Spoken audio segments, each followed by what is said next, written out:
안녕하세요. 전남과 광주의 교육 시스템을 하나로 합친다. 정말 거대한 변화가 우리 앞에 놓여 있죠.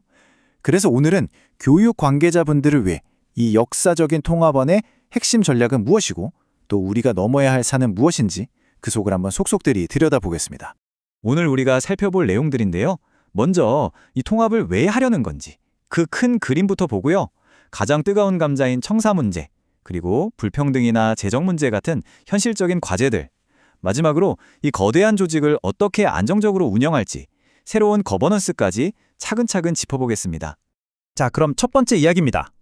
모든 큰 계획에는 이걸 왜 하는가라는 근본적인 질문이 있잖아요. 과연 이번 통합이 꿈꾸는 미래는 어떤 모습일까요? 그 큰 그림부터 한번 살펴보시죠. 핵심은 이겁니다. 이건 단순히 두 개의 교육청을 하나로 합치는 행정적인 절차가 아니라는 거예요. 교육을 통해서 전남과 광주 두 지역이 함께 발전하는 발판을 만들고 더 나아가서는 전 세계가 주목할 만한 민주시민 교육의 중심지로 거듭나겠다. 바로 이 두 가지 큰 기둥을 세우겠다는 거죠. 이제부터가 진짜입니다. 아마 가장 민감하고 또 가장 논쟁적인 문제일 텐데요. 원본 자료에서는 이걸 통합의 가장 큰 뇌관이라고까지 표현하더라고요. 바로 청사 문제입니다. 자, 질문은 간단합니다. 그래서 새 본청은 어디에 둘 건데? 근데 이게 절대 간단한 문제가 아니죠. 이건 그냥 건물을 어디에 짓느냐의 문제가 아니라 두 지역의 자존심, 권력의 중심, 그리고 어마어마한 경제적 이해관계까지 모두 걸려있는 정말 뜨거운 감자입니다. 그래서 이 제안서는 아주 재미있는 아이디어를 냅니다. 하나의 거대한 본청을 짓는 이른바 중앙 집중형 모델은 갈등만 키울 뿐이니 아예 판을 바꾸자는 거죠. 바로 멀티허브, 그러니까 기능을 여러 곳에 분산시키는 모델을 제시합니다. 어디에 둘까가 아니라 어떻게 나눌까로 질문 자체를 바꿔버리는 겁니다. 구체적인 계획은 이렇습니다. 일단 5년 동안 시범적으로 운영해보자는 건데요. 1단계로 본청은 머리 역할, 그러니까 전략만 짜는 가벼운 컨트롤 타워로 몸집을 줄입니다. 그리고 2단계, 실제 팔다리 역할을 하는 실무 기능들은 동부, 서부, 광주 이렇게 권역별 허브로 다 나눠주는 거죠. 마지막 3단계에서는 현장에 있는 교육지원청에 권한을 더 넘겨줘서 현장이 더 강해지게 만드는 그림입니다. 자, 청사 문제는 이렇게 지혜롭게 풀어간다고 칩시다. 그런데 사실 더 근본적이고 어려운 문제가 남아 있습니다. 바로 통합 이후에 교육 불평등이 오히려 더 심해지는 거 아니냐 하는 걱정이죠. 특히 이 부분이 논란의 중심에 있습니다. 특목고, 그러니까 엘리트 학교를 더 쉽게 만들 수 있도록 규제를 풀어주는 조항인데요. 일부 교원단체에서는 이걸 두고 교육 불평등을 심화시키는 독소 조항이라는 아주 강한 표현까지 쓰고 있습니다. 이게 정말 딜레마죠. 한쪽에선 우리 지역에도 좋은 학교가 많이 생겨야 한다는 주민들의 열망이 있고, 다른 한쪽에선 그러다간 공교육 전체가 무너진다는 우려가 팽팽하게 맞서고 있거든요. 이 아슬아슬한 균형, 과연 어떻게 잡아야 할까요? 그리고 또 하나의 아주 현실적인 걱정이 있습니다. 바로 농어촌 교육 문제인데요. 아무래도 통합이 되면 인구가 많고 목소리가 큰 도시, 그러니까 광주 중심으로 모든 정책이 흘러가고 상대적으로 전남의 농어촌 지역은 소외되지 않겠냐는 거죠. 그래서 이런 소외를 막기 위한 여러 겹의 안전망이 제안됐습니다. 법으로 농어촌 교육기금을 만들어서 돈 걱정을 덜어주고 아예 농어촌 교육만 전담하는 제2부교육감 자리를 만들어서 행정적으로도 힘을 실어주자는 겁니다. 그 외에도 농어촌 학교를 살리기 위한 다양한 아이디어들이 포함되어 있습니다.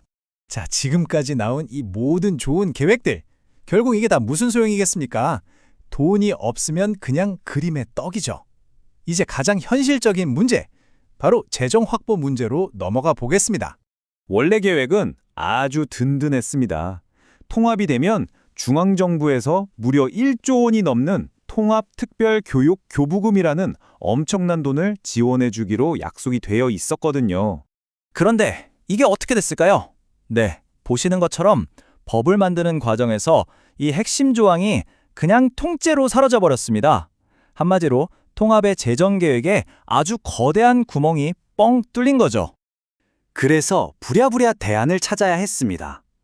여기서 나온 게 바로 이 두 가지 방안입니다. 하나는 아예 법을 고쳐서 안정적으로 돈을 받을 수 있는 가산금 항목을 새로 만드는 거고요. 또 하나는 일단 급한 불부터 끄기 위해 10년짜리 한시적인 상생기금을 만들자는 겁니다. 이 자료에 아주 인상적인 비유가 하나 나옵니다. 농부는 아무리 가뭄에 굶주려도 씨앗에는 손대지 않는다. 지금 당장 어렵다고 해서 우리 아이들의 미래, 즉 교육 예산을 깎는 일은 절대 있을 수 없다는 아주 강력한 의지의 표현이죠. 어느덧 마지막 섹션입니다. 청사 문제도 해결하고 돈 문제도 해결했다고 칩시다.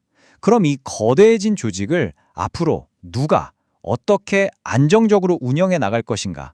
바로 새로운 권력 구조, 거버넌스에 대한 이야기입니다. 생각해보세요.